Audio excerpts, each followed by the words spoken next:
In the land of grills, welcome back, folks. We've got the new for 2026 Weber Kettle. Now, they're making several different variations on it. The regular variation has the new legs and wheels on it. You look at how much higher it is, the standard kettle. Now they're offering an option to get a side shelf, a folding side shelf. Want to see it work?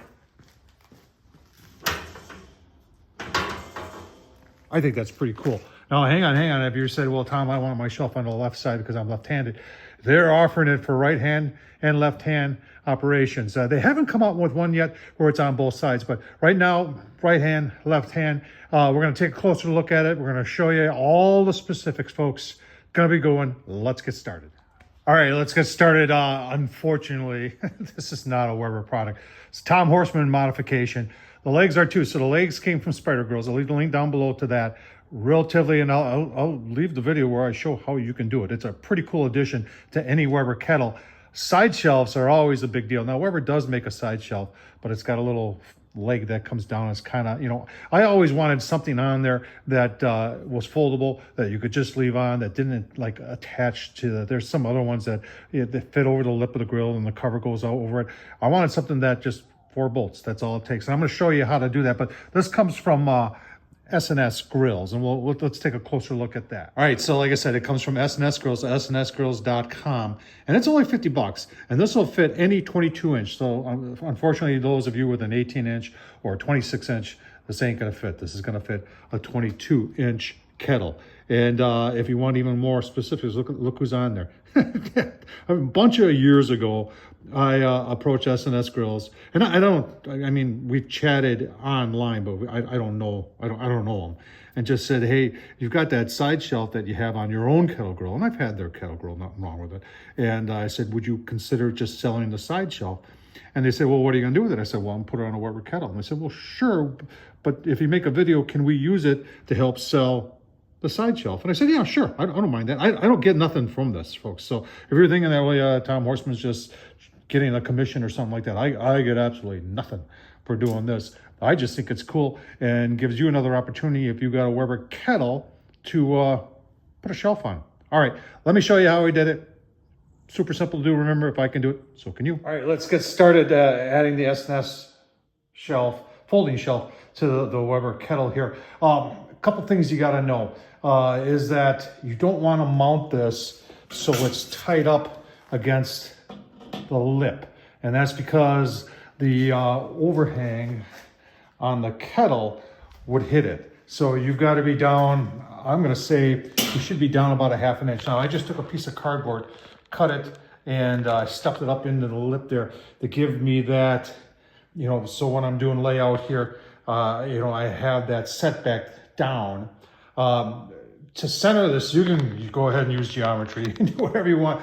I kind of centered it up using the handles on the grate, whether that's right or wrong. What it ended up being is when I put this on there like that, I've got about 1.5 inches from there to there. So from here to the edge of that, and that seems to be pretty close, but you can do whatever you want to do. I've got painter's tape on there. I've taken a paint stick, and because of the curvature, it's kind of hard to work out, but I want to get it close. And I am going to drill 1 hole at a time, just so I get everything right.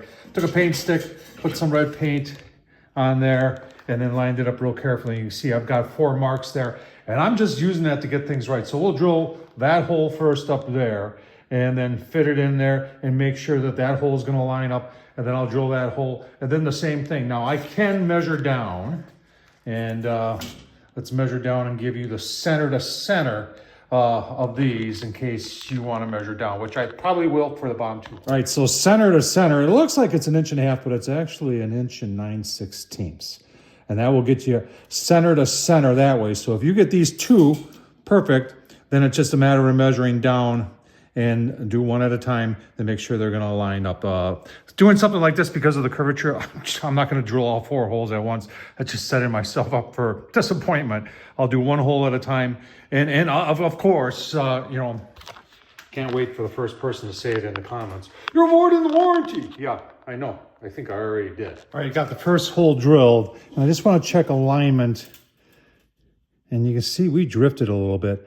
So when I'm drilling my next top hole, you can see we don't want to be just over from the paint, and that's why I do one hole at a time.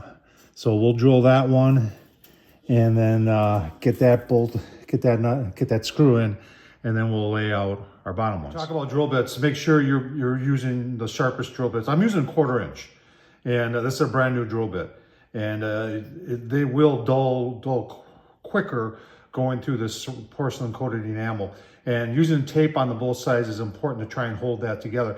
You could get a little crackage in the little spots on that on the inside, especially. And when we remove the tape, I'll show you that. All right, got those two on. I'm going to remove this, then I'll be able to remove the cardboard, and then I will measure down that 1 9/16 to get center on the next 2 holes, and we should be golden. All right, so this is how I'm doing the layout. I put one of the nuts in, one of the screws in with a nut, and then I've got this adjustable carpenter's cabinet maker's square here, because we want this plumb, but you got to remember your floor can be off. So plumb, we want it square with the grill. We want it square with the lid here. So we've adjusted this to get to the center. So I've got a hash mark there of 7 inches. No, actually 4. That's the center. Now I'm going to go 1 9/16 down, and I've got 2 dots there. If you can see, the first dot is where I was trying to use my Stanley tape measure as like a plumb bob, and then realized that no, that's not the way you want to do it. You want it square off of there. You could also use, if you want to use like a bigger carpenter square too, you could do that. The adjustable one is nice because it makes the math a little easier. Let's see how we did. Third one drilled, like I said, measure several times, and using the square there to get it plumb off the lip is the way to do it. All right, told you I'd take off the tape and give you a look. See, on the inside, actually no chipping at all. On the outside, just a very little bit. And I've taken a paint stick, and anything that was shiny or from drilling, I have painted that'll help protect from rust. And remember, that all gets covered up. There's a washer there, and then that bracket will cover it up on the outside. Let's get it installed. All right, there it is, all done. I did have to do one little modification. I wasn't happy with the angle of the table, so I got a longer screw on both sides for the bottom hole and put a nut in there as a space, nut and a washer in there as a spacer. And that got things nice and level there. I'm really happy. This is a great addition to any Weber kettle you're doing. You're going to see it work here. You just lift up. And just like that, I've got 2 hooks on there. Those are magnet hooks that I got from Harbor Freight. All in all, great addition to any Weber kettle, folks. Easy to do. Tom Horsman YouTube. Leave the link down below. I'll leave the links down below to the legs I did here on the Weber kettle also. Thanks for watching.